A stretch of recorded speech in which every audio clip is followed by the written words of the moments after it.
Hello viewers, এই সেই phosphorus সোনালির বাতিঘরের মাধ্যমে জাহাজের দিক নির্দেশনা করা হয়।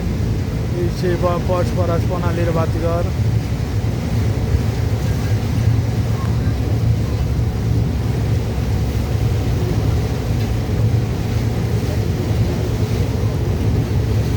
হ্যালো বন্ধুরা, আমি এখন ইউরোপের সাইডের ফসফরাস সোনালির বাতিঘর আপনাদেরকে দেখানোর চেষ্টা করতেছি। এখন আমরা ইউরোপের সাইড থেকে এশিয়ার সাইডের দিকে দুর্বার গতিতে এগিয়ে যাচ্ছি।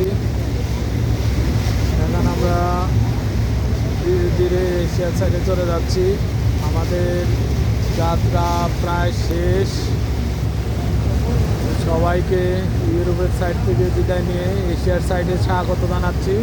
আল্লাহ হাফেজ, আসসালামু আলাইকুম।